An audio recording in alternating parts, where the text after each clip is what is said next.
Olá, irmãos, muito boa noite.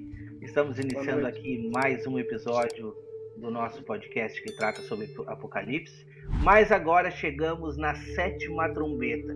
Quando nós nos determinamos de gravar as trombetas, eu estendi o convite ao nosso irmão Tiago Tis, que está aqui com a gente, e ele disse assim: meu irmão, a 7ª trombeta é comigo. Eu disse: todo mundo quer a 7ª trombeta, né? Porque a 7ª trombeta representa a vinda do nosso Senhor e juntamente o seu reino, juntamente com ele, né? Para você que está em casa, Apocalipse 11, do versículo 15 ao 16, vai dizer assim, ó: o 7º anjo tocou a trombeta e houve no céu grandes vozes dizendo: o reino do mundo se tornou de nosso Senhor e do seu Cristo, e ele reinará pelo século dos séculos. E os 24 anciões que se encontram sentados no seu trono diante de Deus prostraram-se sobre o seu rosto e adoraram a Deus. Vou chamar aqui meu irmão Wagner Nunes. O que o irmão tem a trazer aí sobre esses primeiros textos aí, meu irmão? Amém. Eu vi a pergunta de uma irmã aí que está na dúvida se essa 7ª trombeta seria a última trombeta de 1 Coríntios 15, 52. E a resposta é: com certeza. Não tem como não lembrar do ano do jubileu. Em Levíticos 25, a partir do verso 8, está escrito: contarás 7 semanas de anos, 7 vezes 7 anos, de maneira que os dias das 7 semanas de anos te serão 49 anos. Então, no mês 7º, aos 10 do mês, ou seja, no dia da expiação, o apóstolo Paulo ele menciona sobre isso. João, em Apocalipse, quando me fala em Apocalipse 11, a Arca da Aliança é vista, então não tem como não lembrar do dia da expiação, né? E no dia da expiação fará passar uma trombeta vibrante. No dia da expiação fareis passar a trombeta por toda a vossa terra. Santificareis o ano 50º e proclamareis liberdade na terra a todos os seus moradores. Ano de chifre de carneiro vos será, e tornareis cada um a sua possessão, cada um a sua família. Então, quando o apóstolo Paulo estava mencionando, 1 Coríntios 15, 52, né? Eis que vos digo o mistério, nem todos morreremos, mas transformados seremos todos, né? E a transformação, ao toque da última trombeta, ele estava se referindo a essa trombeta de chifre de carneiro no ano 50º. Então, mais para frente, nós vamos comentar um pouco mais acerca desse dia maravilhoso do ano 50º, que é o ano do jubileu, em que toda a terra ela será liberta, toda a criação será liberta, e nós que estamos nesse cativeiro da corrupção, né, por causa do nosso corpo mortal, nós receberemos a adoção de filhos, ou seja, a redenção do nosso corpo. Então, essa 7ª trombeta, com certeza, está falando acerca dessa trombeta de liberdade. Ou seja, isso já nos diz que ela é no final da grande tribulação, porque o contexto de Apocalipse 11 é exatamente o ministério das duas testemunhas, tanto na primeira metade quanto na segunda metade. E quando concluir o ministério das duas testemunhas nos 7 anos, aí sim a 7ª trombeta será ressoada e haverá libertação para toda a igreja do Senhor Jesus. Os mortos em Cristo ressuscitarão primeiro, os que estiverem vivos serão transformados para a gloriosa liberdade dos filhos de Deus. Então, o apóstolo Paulo não está pensando em trombeta de jogos romanos, pelo amor de Deus, eu já ouvi essa história aí, não tem nada a ver. As trombetas que o apóstolo Paulo menciona são as trombetas no livro da lei. Simplesmente ele está pensando nesse dia maravilhoso, que é o dia da libertação de todos nós e também das nações que adentrarão pelo milênio. Amém? Por exemplo, nós temos uma figura nas muralhas de Jericó. Durante 7 dias, o povo dava voltas e tocava trombetas. E você vê que tinha 7 sacerdotes tocando 7 trombetas. É a mesma figura que aparece no livro do Apocalipse. Esses 7 sacerdotes que tocavam trombeta, vê que no último dia eles dão um toque diferente e quando eles tocam diz que o povo deveria gritar e as muralhas viriam sobre o chão. O que é isso, irmãos? É uma figura da 7ª trombeta e do que está acontecendo ali entre arrebatamento, entre um monte de coisas acontecendo ali. Tá? Então, nessa 7ª trombeta, inclusive, vê que o texto ali diz em Apocalipse 7, houve vozes no céu, lá você vê o povo gritando, né? Isso está muito associado às vozes que estão no céu, a igreja está sendo arrebatada, há vozes de louvor que a gente vai ver daqui a pouco, Mateus 24 é o primeiro lugar que essa trombeta vai aparecer no Novo Testamento. Jesus diz assim, ó, imediatamente após a tribulação daqueles dias, o sol escurece, a lua não dá claridade, os poderes do céu são abalados. Então você vai ver o Filho do Homem vindo sobre as nuvens. Olha a vinda do Senhor acontecendo. E a Bíblia diz assim, ó, que ele dará ordem aos seus anjos ao som de trombeta para recolher os eleitos dos quatro cantos da terra. Percebeu que na vinda de Jesus, após a tribulação daqueles dias, aparece uma espécie de arrebatamento? As pessoas estão sendo recolhidas ao som de trombetas. Então você vai ver, quando que é isso? É essa 7ª trombeta, como a gente vai ver no decorrer dessa live. Lá no texto de Apocalipse 15, a Bíblia diz bem assim, ó, Apocalipse 15, 51 ao 53, se eu não me engano.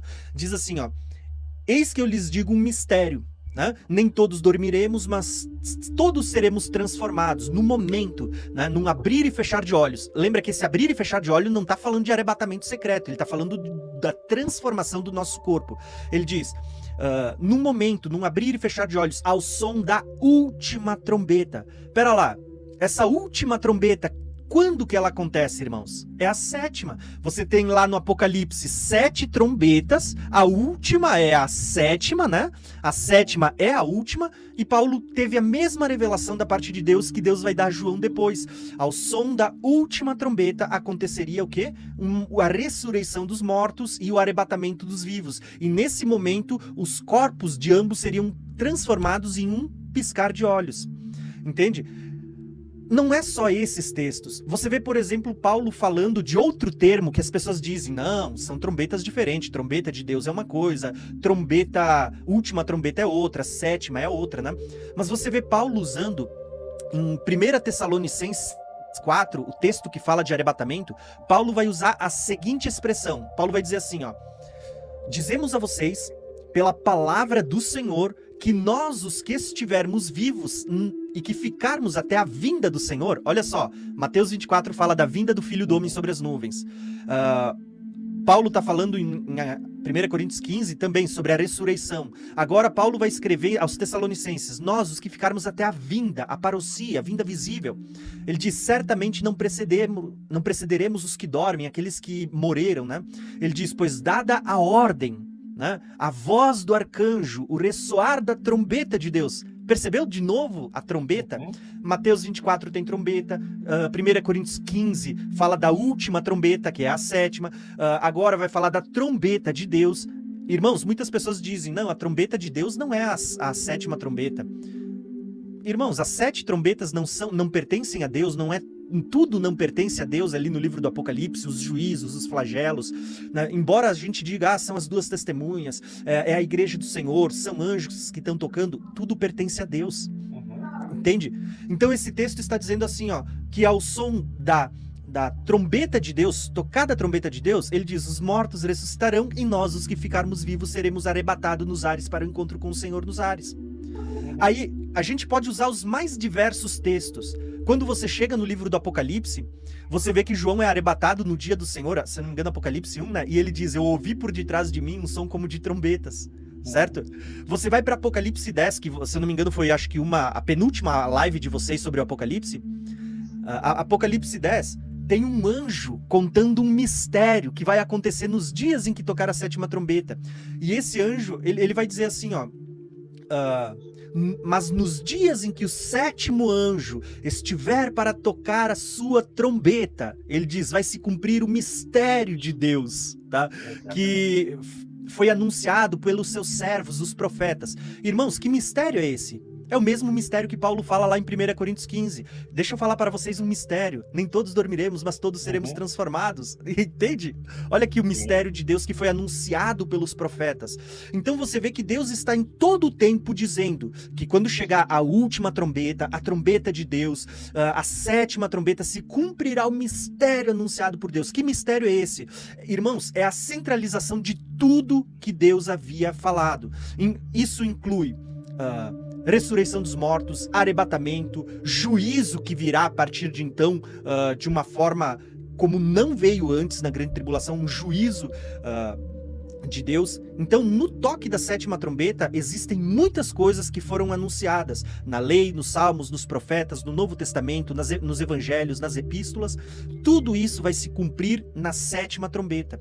Aí sim, a gente chega agora em Apocalipse 7 e a gente pode ler esse texto dizendo, né, que o sétimo anjo tocou a sua trombeta. Houve vozes no céu, irmãos. Que vozes são essas, né? Houve vozes no céu que diziam: o reino do mundo se tornou do nosso Senhor e do seu Cristo. Os reinos do mundo que foram dados para o homem dominar e o homem se sujeitou a Satanás, você vê que é como se Satanás, através do homem caído, estivesse reinando nos reinos desse mundo. Por isso que a Bíblia vai dizer assim, ó, que quando Satanás tenta Jesus lá no Monte da Tentação, uma das coisas que Satanás oferece para Jesus é o quê? Os reinos desse mundo. Ele diz: se vocês prostrado me adorares, eu vos darei os reinos desse mundo. 1 João vai falar que ele vai dizer assim que o mundo jaz no maligno, né? O mundo jaz, tudo está em trevas, já está no maligno. E é por isso que Jesus ensina: quando vocês orarem, o Pai Nosso, orem assim: venha o teu reino, tá? Quando é que esse reino vai vir? No milênio. Lembra? O reino de Cristo sobre a terra, né? Então, assim, ó, quando a gente fala da sétima trombeta, que diz que os reinos do mundo passaram a ser do nosso Senhor e do seu Cristo, tá? E ele reinará, é justamente porque é nesse momento, tá? Até esse momento que a gente vive hoje, o mundo está em trevas, o mundo jaz no maligno. É a partir desse momento que nós vamos ver que Cristo assume o seu reino, que o próprio Deus, porque a Bíblia, ela anuncia uma coisa, ela diz assim, ó: os reinos do mundo passaram a ser do Senhor, do nosso Deus, e do seu Cristo. Você vê o Pai e o Filho junto? Né? O Pai e o Filho, ó. Os reinos do mundo passaram a ser do Senhor e do seu Cristo, e ele reinará para todo sempre, tá? Só para concluir a minha fala, aonde que aparece essa expressão que ele reinará para sempre?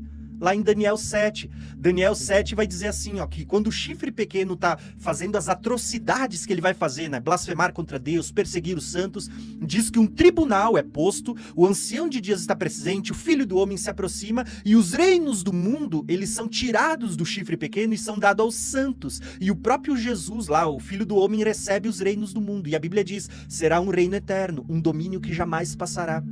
Então perceberam que o que está acontecendo lá em Daniel 7 é o mesmo que está acontecendo aqui, tá? Tocou a sétima trombeta, os reinos do mundo passaram a ser do nosso Senhor e do seu Cristo. Amém, amém. Então, muito importante acerca dessa chave que o Tiago citou, de Apocalipse 10, 7, e quando tocar a sétima trombeta vai se cumprir o mistério de Deus, e a gente olha para o anjo, e o anjo tem as mesmas características e tem o mesmo gesto de levantar a mão para cima e jurar por aquele que vive eternamente. Esse anjo, com esse gesto, está lá em Daniel 12. Daniel 12, 7. Esse anjo levanta a mão para cima, jura por aquele que vive eternamente e declara que as maravilhas se cumprirão 3 anos e meio depois que encerrar o poder do povo santo.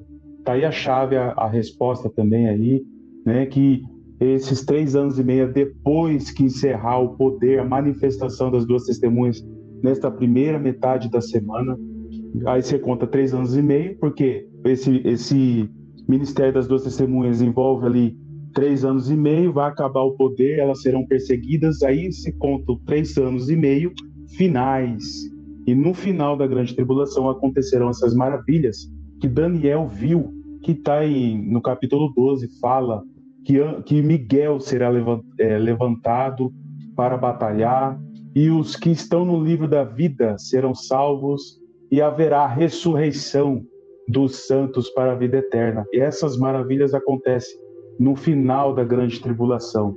Importante ressaltar também, Wagner Nunes citou aí sobre a trombeta do jubileu, que é a última trombeta de um ciclo, né, que vai encerrar aí com 50 anos. Se nós lermos a lei, principalmente as solenidades bíblicas, os anos sabáticos, o jubileu, nós vamos ter esse discernimento, e nós sabemos aí que o intervalo da solenidade de trombetas até o dia da expiação é um intervalo de 10 dias.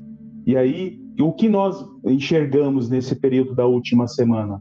É o clamor, é falar, é proclamar arrependimento. Arrependimento em todas as nações. Por isso que o início do ministério de trombetas, né, a solenidade de trombetas, ocorre com o ministério das duas testemunhas.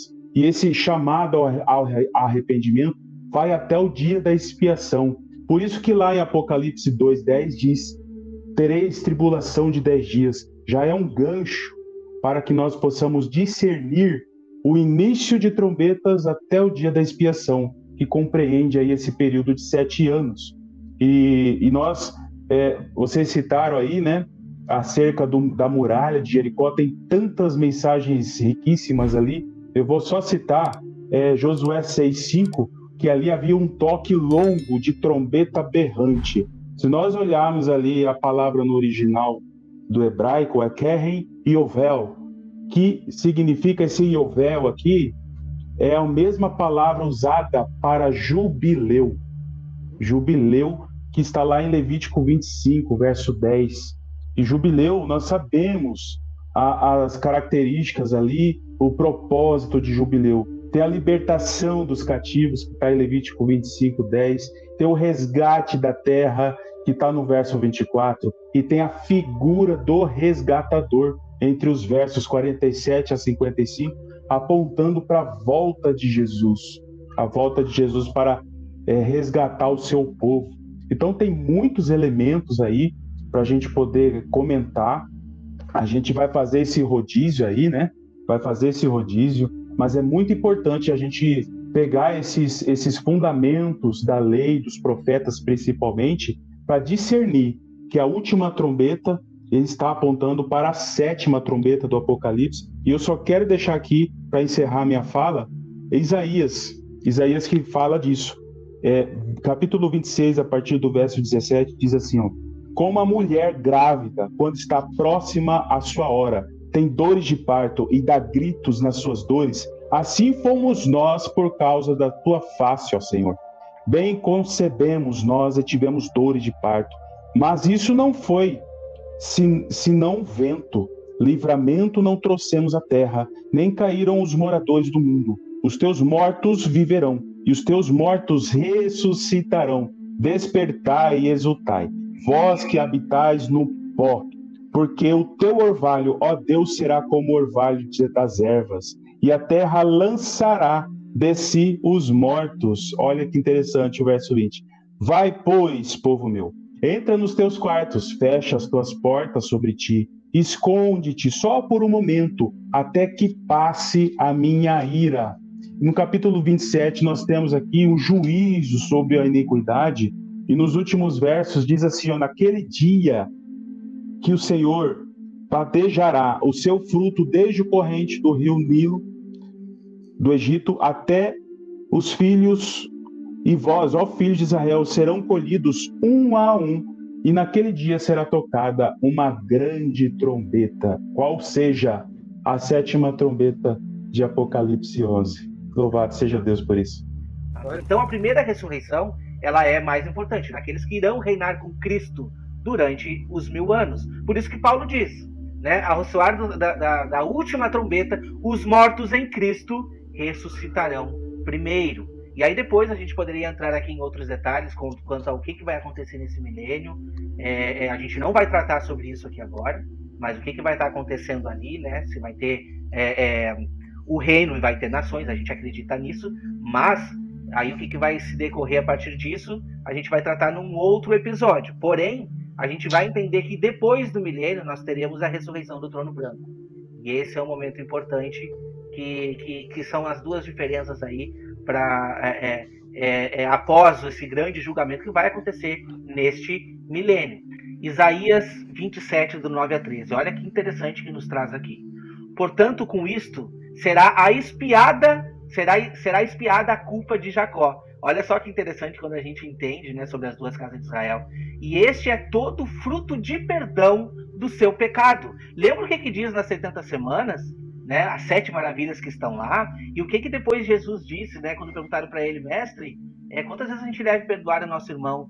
7 vezes? E ele não, 70 vezes 7. Então ele fez a gente voltar para a profecia das 70 semanas para entender que aquilo tudo era referente a perdão. Todos aquele ciclo de festa que nós tínhamos no passado, era exatamente referente a perdão. Mas, infelizmente, meus irmãos, os ciclos precisavam se repetir. E ao soar da 7ª trombeta, desta que nós estamos proclamando agora, não vai precisar mais se repetir. Então, esta culpa de Jacó será expiada de uma vez por todas, né? E este é todo o fruto de perdão do seu pecado. Quando o Senhor fizer a todas as pedras do altar como pedras de cal feitas em pedaços, não ficarão em pé os postes de ídolos e os altares de incenso, porque a cidade fortificada está solitária, a habitação desamparada e abandonada como um deserto. Ali passam bezerros, deitam-se e devoram-se os seus ramos. Quando os seus ramos se secam, são quebrados. Então vêm mulheres e lhes deitam fogo, porque este povo não é povo de entendimento. Aqui já está passando para o outro lado, né? Por isso, aquele que fez não se compadecerá dele, e aquele que formou não lhes perdoará. Naquele dia em que o Senhor debulhará o seu cereal, desde o Eufrates até o ribeiro do Egito, e vós, os filhos de Israel, sereis escolhidos um a um. Naquele dia se tocará uma grande trombeta, e os que andavam perdidos pela terra da Síria, e os que forem desterrados para a terra do Egito, tornarão a vir e adorarão ao Senhor no Monte Santo em Jerusalém. Então vocês conseguem conectar? Aqui está dando toda a revelação de quando a palavra nos diz que Deus está coletando de todos os lugares para onde foram espalhados os filhos de Israel. E juntos eles já estão constituindo uma só cabeça e juntos subirão da terra. É o que a palavra nos diz. Eu achei também um outro texto. Esses salmos eu achei fantástico. Eu queria compartilhar com os irmãos. Batei palmas. O que nos remete? Né? Para os irmãos que estudam sobre as festas, sabem? E quando tinham palmas nas mãos, era a festa dos tabernáculos. Batei palmas. Todos os povos, celebrai a Deus com vozes de júbilo, pois o Senhor Altíssimo é tremendo, é o grande Rei de toda a terra. Ele nos submeteu os povos e pôs sob os nossos pés as nações. Escolheu-nos a nossa herança, a glória de Jacó, a quem ele ama. Subiu Deus por entre aclamações, o Senhor ao som de trombeta. Salmodial a Deus, cantai louvores. Salmodial ao nosso Rei, cantai louvores. Deus é o Rei de toda a terra. Salmodiai com harmonioso cântico. Deus reina sobre as nações. Deus se assenta no seu santo trono. Os príncipes dos povos se reúnem. O povo de Deus de Abraão, porque a Deus pertence os escudos da terra, e ele se exaltou gloriosamente. Então, meus irmãos, esse salmo está aqui, não é para bonito. Não é porque Davi teve na sua mente, vou desenhar aqui. Não, é Deus se revelando o futuro para nós, de como que será. Porque nesse momento, a partir do toque da última trombeta, os textos vão ainda continuar nos mostrando que todas as nações trarão a sua glória. E haverá reconhecimento até daqueles que trespassaram. Haverá reconhecimento. Todos irão reconhecer que Jesus Cristo é o Senhor. E então a gente vai estar completo. E esse reino, ele será um reino primeiramente de 1000 anos, mas eterno. Podemos dizer eterno? Podemos. 1000 anos por quê? Porque esses 1000 anos será o reinado de Cristo sobre as nações, para que todos venham prostrados aos seus pés e reconhecer que ele nos amou. Olha como é que a Peshita vai traduzir isso pra gente. Ó, isso aqui eu acho muito lindo, irmãos, tá? Deixa eu mostrar pra vocês aqui, ó, a Peshita. A Peshita, ela diz assim, ó: 70 semanas estão determinadas sobre o teu povo e sobre a tua santa cidade, para terminar com as culpas, para acabar com os pecados, para perdoar a iniquidade e para trazer, olha essa expressão, trazer o justo desde a eternidade. Entendeu? 70 semanas para trazer o justo.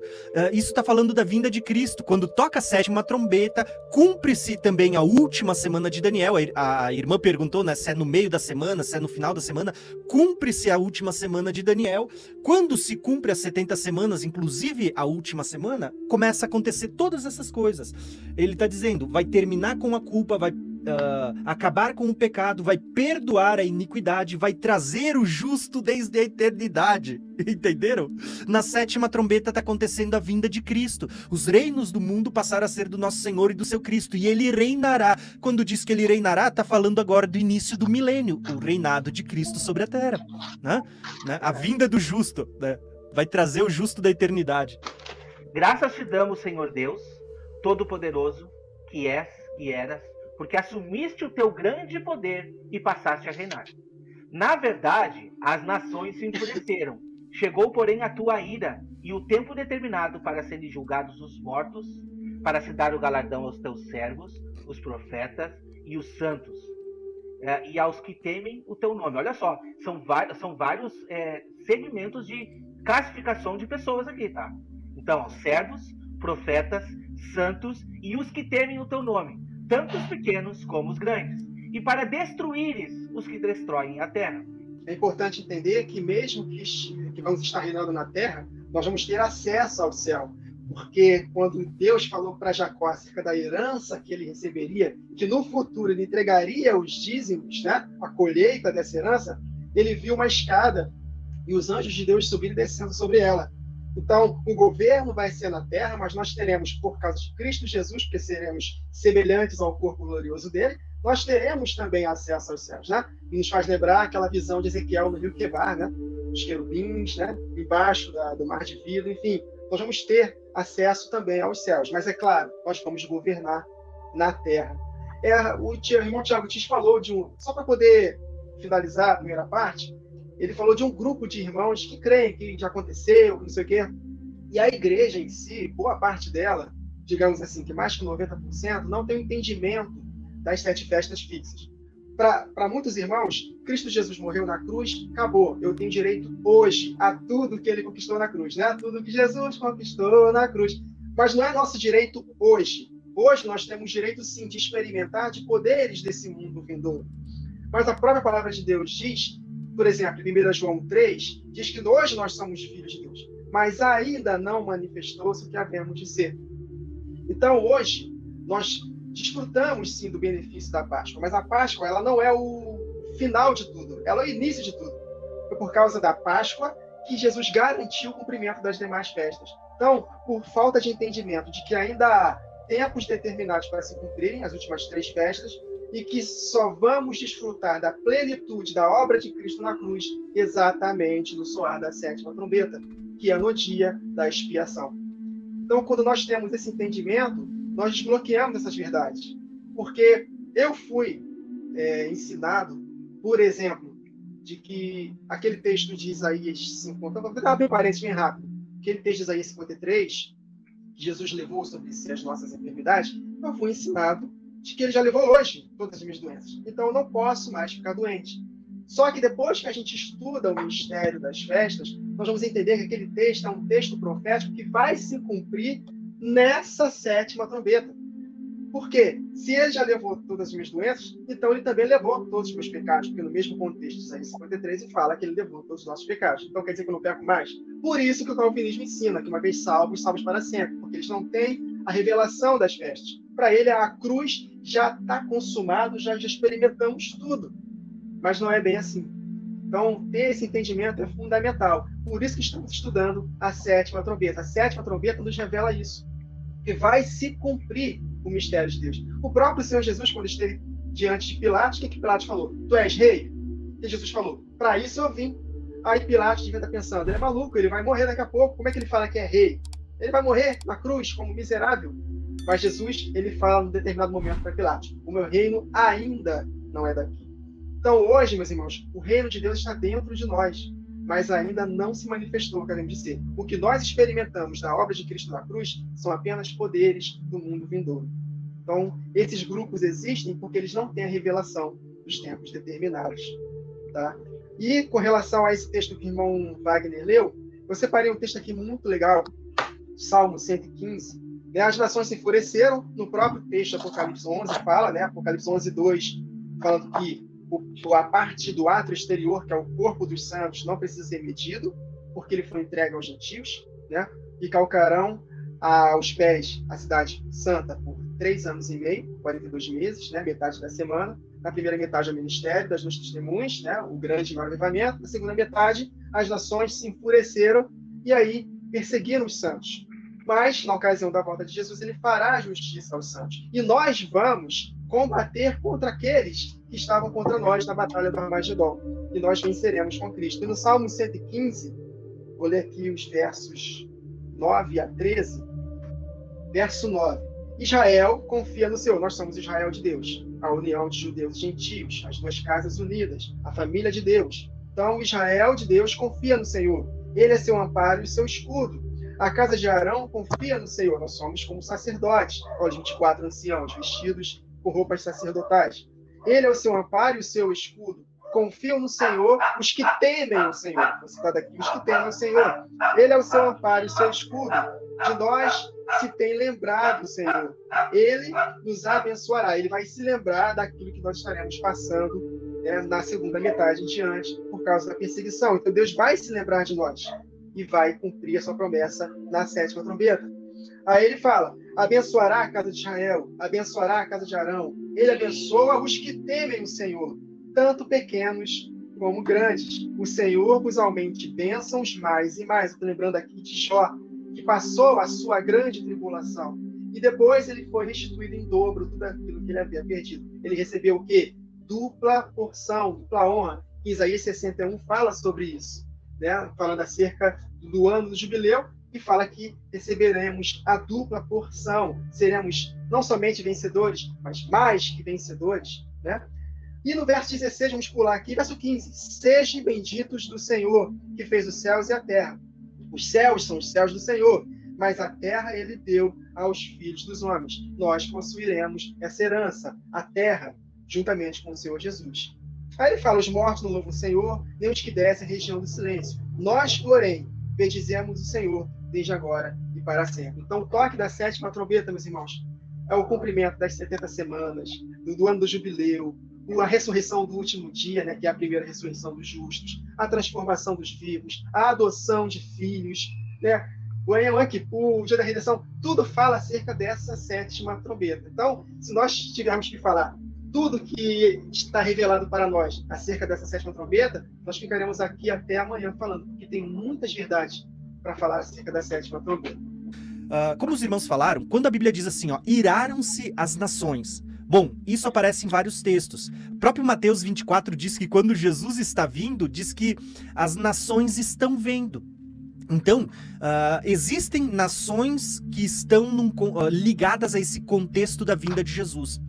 Inclusive, eu acho que até o Wagner citou Salmos 2, mas eu vou ler um trechinho só para vocês verem como esse salmo é profético e como ele também mostra a vinda ali do pai, do filho, né? Ele diz assim, ó: porque se amotinam as nações e os povos tramam em vão, né? Os reis da terra, eles tomam posição e os governantes conspiram unidos contra o Senhor e contra o seu ungido. Percebeu que Salmos 2 está dizendo que as nações estão se reunindo para conspirar contra Deus e contra o seu ungido, que é Jesus? Está falando da vinda dele. Quando acontece lá no Armagedon, diz que 3 espíritos de Irãs saem da boca do dragão, da besta e do falso profeta para reunir as nações para a batalha do grande dia. É o que está lá em Salmos 2. As nações estão tramando contra o Senhor e contra o seu ungido. Aí ele diz, né, façamos em pedaços as suas correntes, lancemos de nós as suas algemas, né? Aí a Bíblia diz, do trono nos céus o Senhor se põe a rir e caçoar deles. Lembra que no 6º selo, a Bíblia diz que as nações estão se escondendo nas cavernas porque eles estão dizendo, escondei-nos daquele que está sentado no trono e da ira do Cordeiro. É como se na vinda do Senhor eles estivessem vendo. E Salmo 102 está dizendo, o Senhor do seu trono ri deles, que se amontoaram ali no toque da 7ª trombeta, se amontoaram para querer batalhar. A batalha do Armagedon ali contra o Senhor e contra o Cristo, né? Aí ele diz assim, ó, e na sua ira repreenderá com furor e atemorizará, dizendo, eu mesmo estabelecerei o meu reino em Sião e no meu santo monte. Quando que isso acontece? No toque da 7ª trombeta. Os reinos do mundo passaram a ser do nosso Senhor e seu Cristo. Proclamei um decreto do Senhor, e ele disse, tu és meu filho, hoje eu te gerei, pede-me, te darei as nações como herança e os confins da terra como tua propriedade. Milênio, né? As nações estarão debaixo do governo de Cristo, milênio, né? Aí ele diz assim, ó, versículo 8, versículo 9, né? Por isso, ó reis, sejam prudentes, aceitem a advertência, autoridades da terra. Adorem ao Senhor com temor, exultem com tremor, beijem o filho para que ele não se ire e vocês não sejam destruídos de repente. Quando disserem paz e segurança, virá repentina destruição. Entenderam? Então ele vai dizer assim, ó, ele vai começar a mostrar muitas coisas, mostrando que as nações estão iradas, nações estão tramando contra o Senhor, elas estão se reunindo no Vale do Armagedon para batalhar contra aquele que está vindo sobre as nuvens. Mas aí a Bíblia diz que aquele que vem sobre as nuvens, que tem na coxa escrito Rei dos Reis e Senhor do Senhor, os vencerá e junto com ele os seus santos. Tá? A Bíblia vai declarar tudo isso. Só que olha o que acontece, irmãos.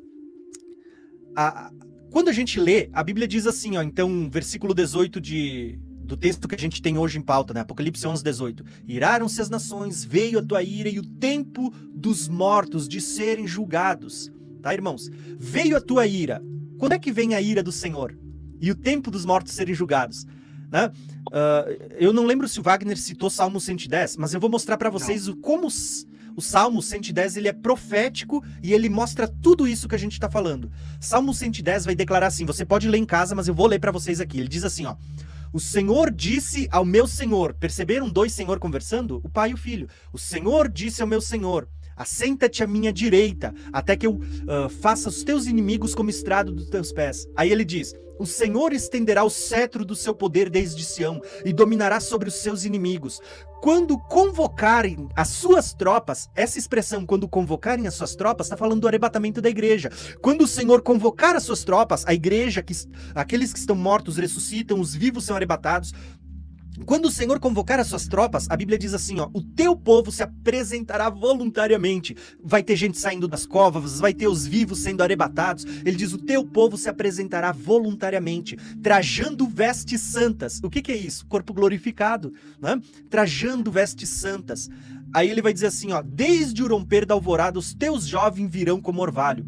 O Senhor jurou e não se arrependerá. Tu és sacerdote para sempre, segundo a ordem de Melquisedeque. O Senhor está à tua direita. Lembra do pai sentado no trono e o filho à direita? Isso está acontecendo na vinda também. Ele diz, o Senhor está à tua direita e esmagará reis no dia da sua ira. Lembra o sexto selo, né? Quando ele é aberto, a Bíblia diz que eles veem o Senhor no trono e o Filho, o Cordeiro, vai executar a ira de Deus. Tá aqui, ó, no Salmo 110. O Senhor está à tua direita, ele esmagará reis no dia da sua ira. Aí, a Bíblia diz, as nações se iraram. Olha o que diz o versículo 6 do Salmo 110. Ele julgará as nações, amontoando os mortos e esmagando governantes em toda a extensão da terra. E a Bíblia diz, do cabia ele ainda vai parar para beber num riacho, né, e erguerá sua cabeça. Né? Olha quanta coisa legal que a gente vai ver nas profecias falando da vinda do Senhor, quando as nações se iraram e veio a ira do Senhor. Quando que veio a ira do Senhor? Lá no sexto selo, aqui na sétima trombeta, porque vocês vão ver que eles estão todos alinhados. Né? Tá tudo alinhado, essas questões. Às vezes as pessoas criam uma linha do tempo colocando um na frente do outro, mas não, a revelação é uma camada em cima da outra.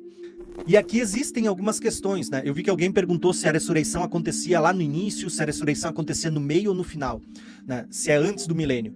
A Bíblia responde isso para nós. Por exemplo, quando você lê Apocalipse 20, que a gente vai ter uma live sobre isso mais adiante, Daniel 7 diz que a ressurreição dos mortos é depois daquele período, tempos e metade de um tempo, ou seja, Daniel deu o primeiro testemunho.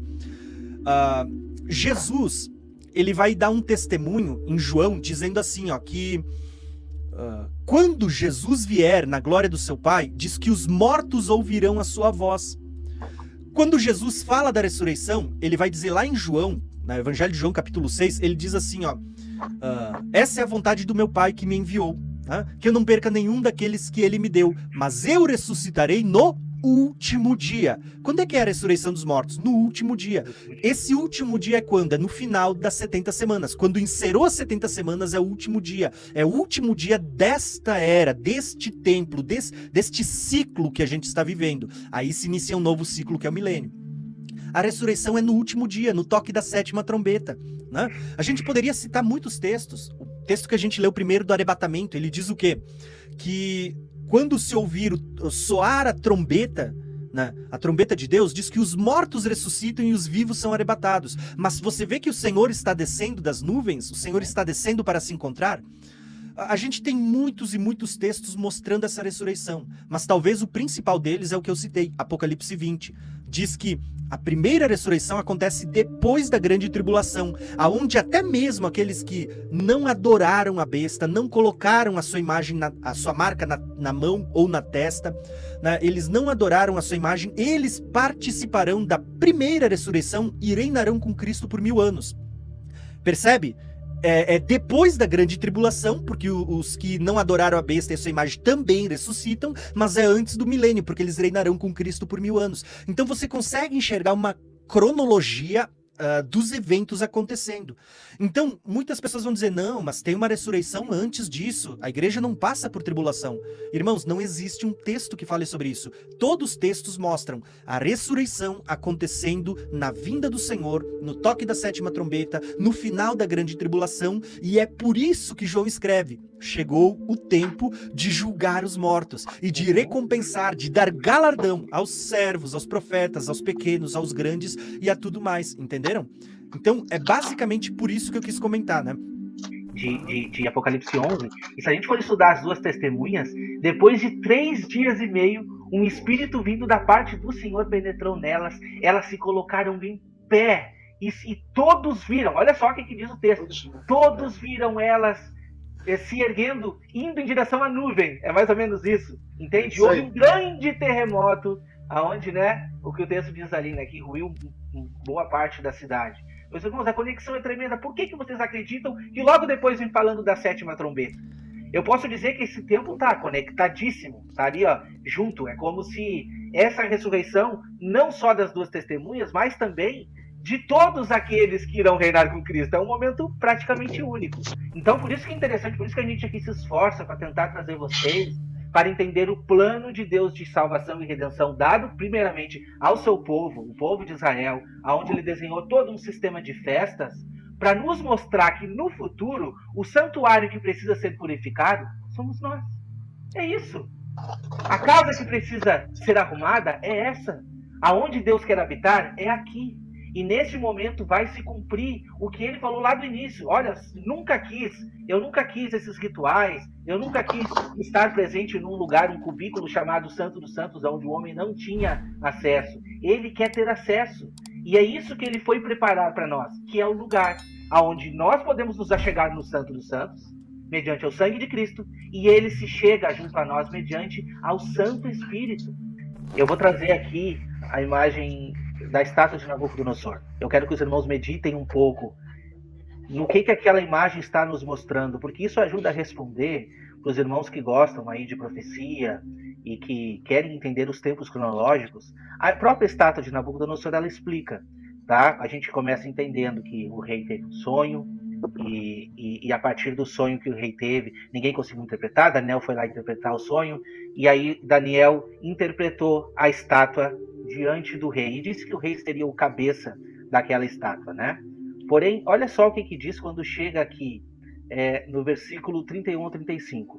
Tu, ó rei, estavas vendo, e eis aqui uma grande estátua. Esta que era imensa e de extraordinário esplendor, estava em pé diante de ti, a sua aparência era terrível. A cabeça era de ouro fino, o peito e os braços de prata, e o ventre e os quadris de bronze. As pernas de ferro, os pés em parte de ferro e em parte de barro.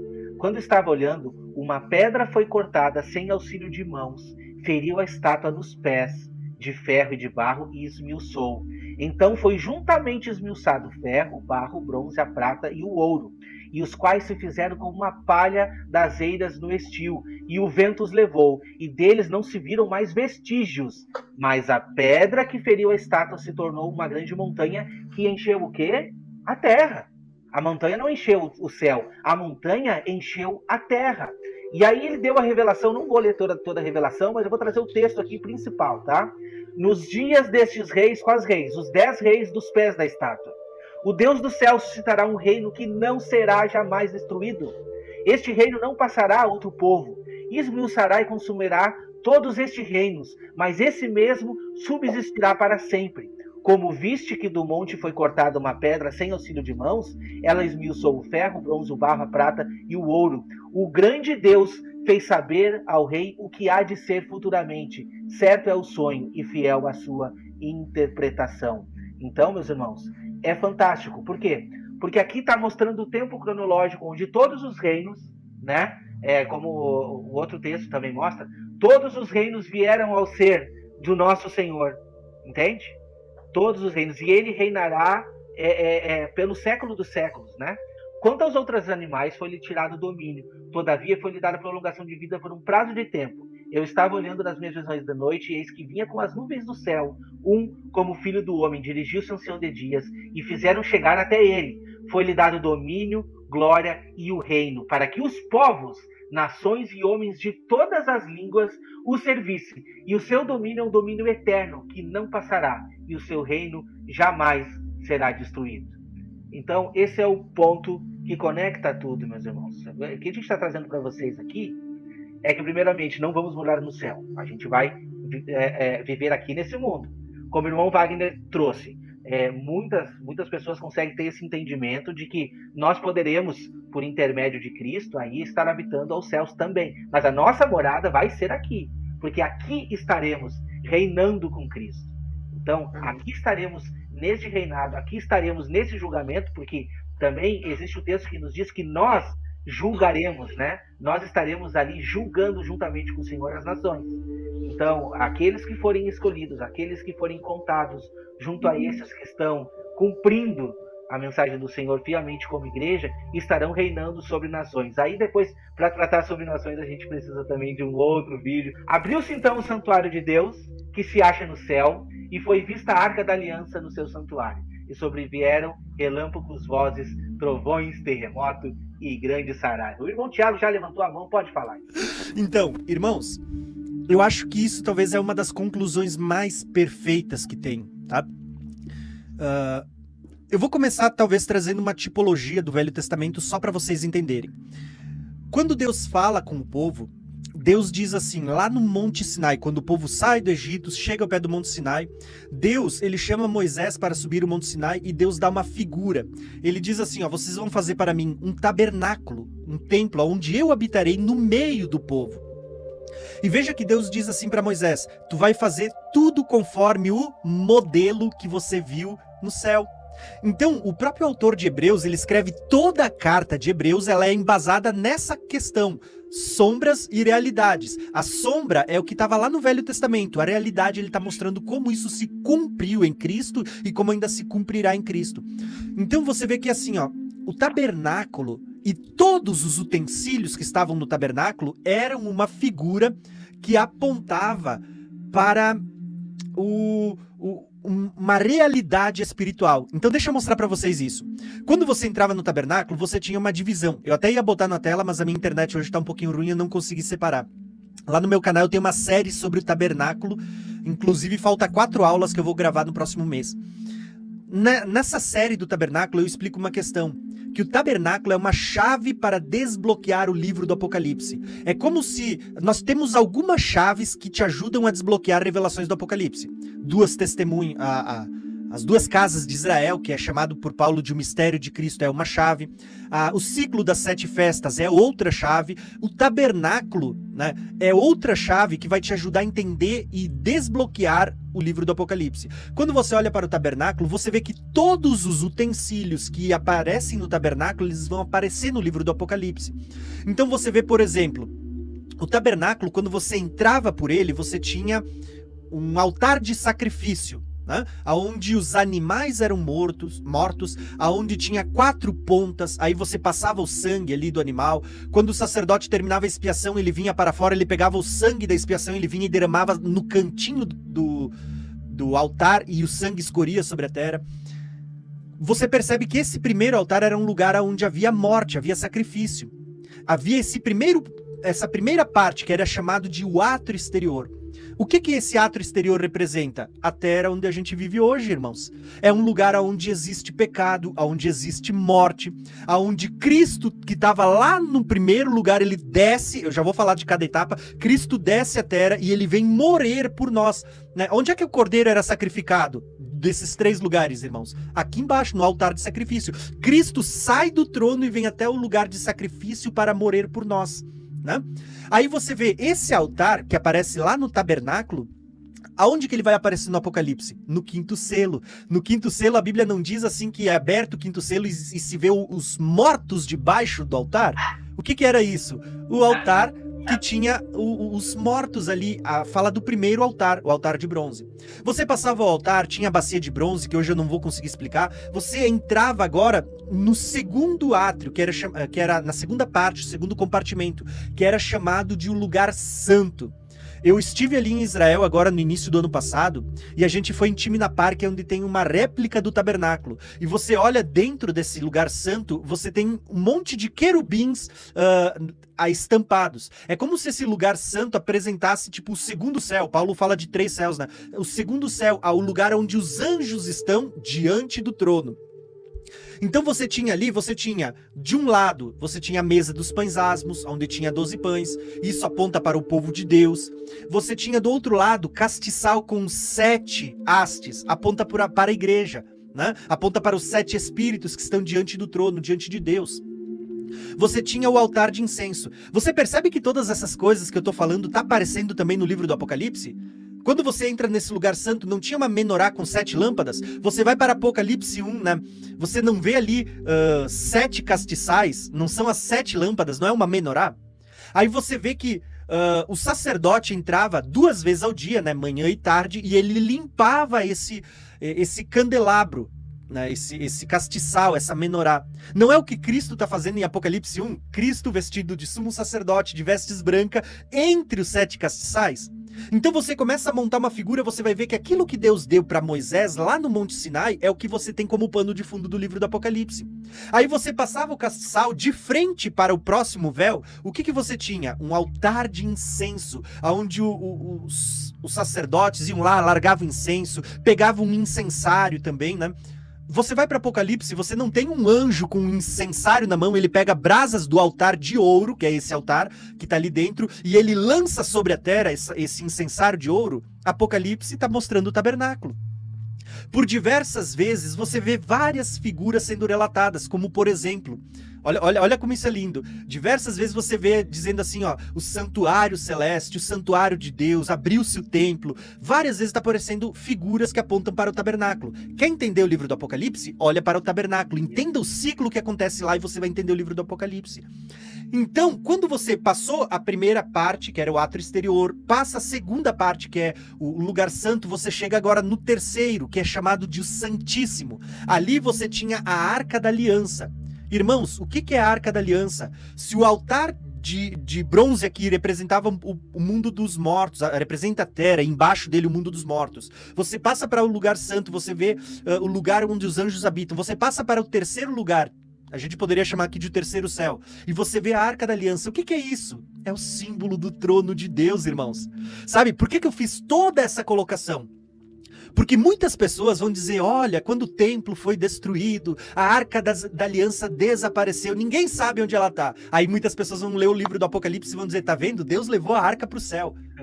Não é isso que a Bíblia está dizendo. Quando a Bíblia diz que no toque da 7ª trombeta o céu se abriu e foi vista a Arca da Aliança, não é porque Deus levou aquela figura para o céu.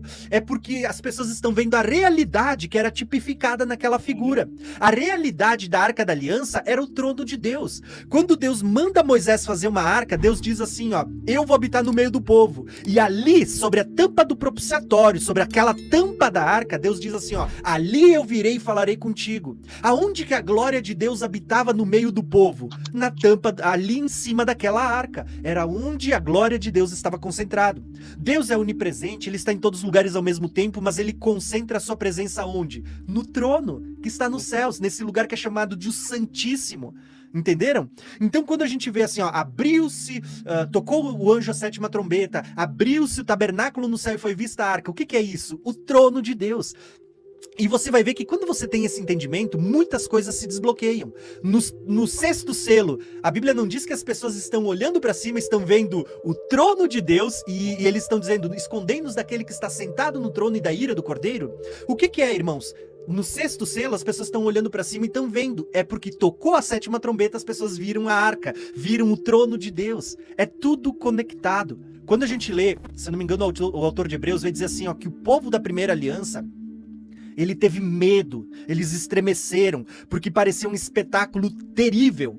tá? Para eles. Eles dizem que eles tiveram medo e eles disseram, Moisés, fala o Senhor com Deus, a gente não quer ouvir, a gente tá com medo. Eles ouviam aquele som de buzinas, aquele som de trombetas, e eles sentiram medo. Mas sabe qual é a diferença? Porque a Bíblia vai falar que ela vai mostrar por meio de figuras que nós não teremos medo. João diz, aquele que é aperfeiçoado no amor não sente medo, não tem medo. Aqueles que estão aperfeiçoados em Cristo, quando o Senhor estiver descendo, quando ouvir relâmpagos, vozes, trovões, terremoto, as pessoas não sentirão medo, porque elas estão aperfeiçoadas no amor. Os santos, eles serão conduzidos e se encontrarão com o Senhor. E aí, a gente vai pular pro milênio, porque existem várias coisas que acontecem entre a vinda de Jesus e o início do milênio. Mas o que acontece no milênio? A Bíblia não diz que é o Senhor, né? É o tabernáculo de Deus entre os homens, né? Não é o mesmo que acontecia lá, a Arca da Aliança estava no meio do povo, não era o tabernáculo de Deus entre os homens? O que vai acontecer no milênio? A Bíblia diz que o próprio Senhor estará reinando entre nós. Deus conosco, o tabernáculo de Deus entre os homens. Então você vê que esse último versículo 19, ele está relatando muitíssimas coisas. Mas eu quis fazer esse comentário para ponderar. Lógico, vou passar a bola para vocês agora, né? Mas eu queria trazer essa colocação. A Arca da Aliança é um símbolo do próprio trono de Deus que as pessoas estão vendo quando o céu se abre, sabe?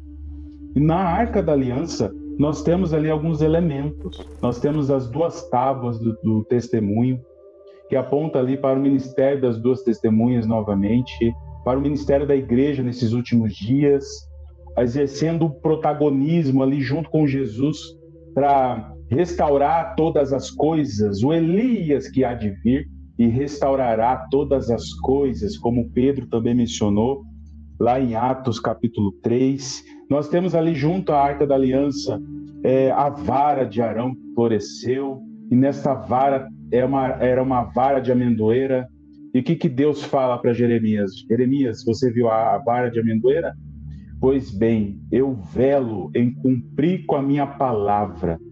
E a palavra do Senhor sendo cumprida ali de uma maneira plena diante de toda a humanidade. E nós também fazemos menção do maná que estava guardado ali. E lembrando do maná escondido que Jesus declarou ali para a igreja de Pérgamo, né? Ao que vencer, eu darei a ele um maná escondido, apontando para Jesus. E nós sabemos que em Pérgamo tinha ali o trono de Satanás. E o que é que vai acontecer na ocasião da volta de Jesus? O trono de Satanás vai ser desfeito e será estabelecido o trono de Deus e do Cordeiro no reino milenar. Por isso que a Arca da Aliança, que aponta para o trono de Deus, ela tem elementos riquíssimos e fundamentos que nos dão aí combustível para avançar cada vez mais neste propósito. Louvado seja Deus. Será que realmente as coisas desse tempo presente vão tirar a nossa alegria? De jeito nenhum, queridos. Meditar acerca das coisas que virão é o que vai gerar em nós o quê? Fortaleza, esperança. Então, não dá para murmurar. Por isso que o povo que saiu do Egito, os corpos caíram do deserto, porque eles estavam enxergando só aquele momento. Ele viu Deus fazendo obras tremendas, né? Obra da cruz, podemos dizer assim. Mas no decorrer do caminho, as tribulações vieram e eles murmuraram. Os corpos caíram no deserto. Mas aqueles que perseveraram até o fim alcançaram. Depois de 35 anos, acho que foi Caleb ou Josué? Acho que Caleb. 35 anos depois, Caleb exigiu de Moisés, você me prometeu essa terra. Ele com 85 anos lá, eu estou com o mesmo vigor que eu tinha antes. Eu quero essa minha terra por herança. Então, que nós possamos ter o mesmo vigor. E quanto mais vem a tribulação, mais nós devemos meditar nessas promessas. Porque, de fato, por isso que o apóstolo Paulo ele fala, né? Eu não sei, eu estou dividido, porque partir e estar com Cristo é incomparavelmente melhor. Mas por causa dos irmãos, vou ficar mais um pouco. Então, devemos pensar cada vez mais nessas coisas. A Bíblia, meus irmãos, de Gênesis a Apocalipse, ela nos faz aspirar não para ter coisas nesta vida passageira, ela nos faz aspirar exatamente esse dia maravilhoso. Por isso que a teologia da prosperidade, a teologia do coach, outras teologias querem usurpar essa esperança da nossa vida. Mas quando nós temos essa esperança em alta, as tribulações do tempo presente que a gente sofre hoje não se comparam com o que os apóstolos sofreram.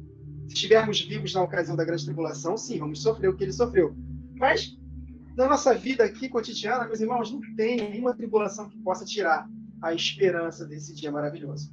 E a 7ª trombeta, meus irmãos, fala exatamente desse dia maravilhoso.